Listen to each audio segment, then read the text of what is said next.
मेरे ख्वाब इस तरह से टूट जाएंगे सोचा भी नहीं था।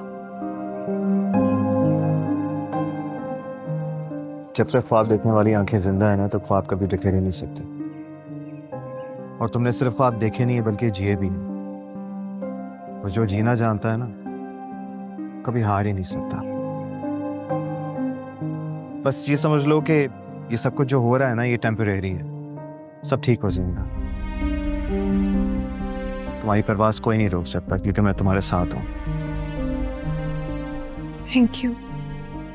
ये हुई ना बात। चलो सारा सामान गाड़ी में रखना है, ठीक है? नहीं, सामान कहाँ जा रहा है? घर जा रहा और कहाँ जाएगा? मैंने सोचा कुछ दिन मेरे घर से काम स्टार्ट कर लेते हैं, फिर कोई नई लोकेशन ढूंढ लेंगे, ठीक है ना? तुम्हें परेशान होने की जरूरत नहीं, मैं हूं ना तुम्हारे साथ। तुम्हें क्यों लगता है कि मैं तुम्हारी ये बात मान लूंगी? और ना मानने की वजह? एहसान करना चाह रहे हो मुझ पर? यानी क्या हो गया तुम्हें? I am just trying to help you. तुम मेरे साथ हो इस वक्त, मेरे लिए यही काफी है, बाकी सब कुछ मैं खुद देख लूंगी। तो फिर तुम क्या करोगी? ये सारा सामान कहाँ लेकर जाओगी? कहीं भी चला जाएगा, लेकिन मैं वहां नहीं लेकर जाऊंगी। लेकिन क्यों? वो मेरा घर है यानी। हाँ तुम्हारा घर है, लेकिन अब तक उस घर में मेरी जगह नहीं बनी। मेरे सामान की जगह कैसे बनेगी? तुम सिकंदर अंकल को जानते हो, ऐसा कभी भी नहीं होने देंगे। वो मेरे काम के सख्त खिलाफ हैं। मैं कर लूंगी कुछ ना। क्यों जिद कर रही हो? ये जिद का वक्त नहीं है। मैं जिद नहीं कर रही, मैंने कह दिया ना, मुझे वहां पे सामान नहीं लेके जाना तो नहीं लेके जाना। तो फिर कहाँ जाओगी तुम? मेरे घर? अगर रहने को कोई एतराज नहीं है तो मेरा घर खाली है।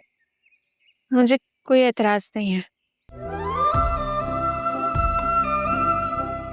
तो बेस्ट हो गया फिर। सही ना, फिर सारा सामान अर्शी के घर लेकर जाते हैं, फिर कुछ दिनों में नई लोकेशन। मैं काम हर्षी के किचन से ही शुरू करूंगी। आगे क्या करना है वो मैं देख लूंगी।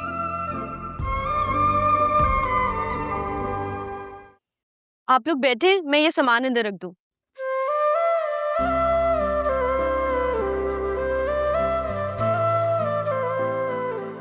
साहब यार, काफी टाइम हो गया। तुम जाओ, तुम अपना काम देखो, यहाँ पे बाकी सब हम देख लेंगे। तो तुम क्या करोगी? अपनी हालत देखिए, यू लुक एग्जॉस्टेड यार। प्लीज, मैं तुम्हारी नजरों में मजीद शर्मिंदा नहीं होना चाहती। अब ये जो तुम पल में खुद से दूर कर देती हो ना, नफरत है मुझे इससे। मेरा मतलब वो नहीं था। जो भी था, एक बात तो तय है, मैं तुम्हें छोड़ के नहीं जाऊंगा। दिमाग में बैठा लो ये बात।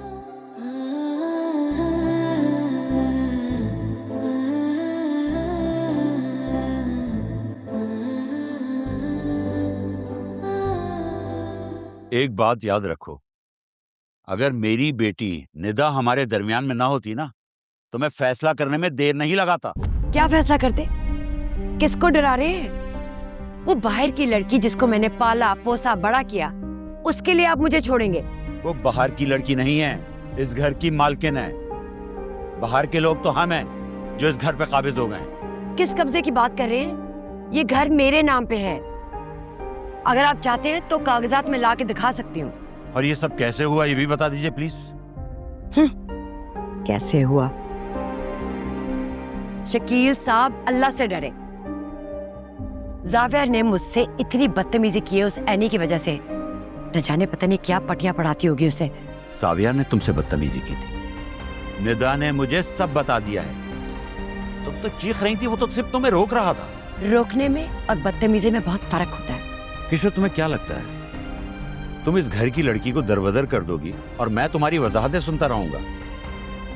भूल गई उन दिनों को जब इस ढाबे की वजह से इस पूरे घर का खर्चा चलता था? हर महीने चेक लाके वो तुम्हें देती थी, वो तो किराया भी देने वाली थी तुम्हें। ये समझ नहीं आता कि तुमने उसको घर से क्यों निकाला। आपको कसम है, आप एनी को अभी फोन करें और उससे पूछें कि मैंने क्या कहा था। मैंने सिर्फ इस घर में किचन बंद करने को कहा है। ये उसका घर है, वो जब मर्जी आए यहाँ पे रहे, खाए पिए, जो मर्जी करे। मेरे मुंह से आप एक लफ्ज ही सुनेंगे लेकिन इस घर में मैं अब किचन बर्दाश्त नहीं करूंगी। लेकिन आखिर क्यों?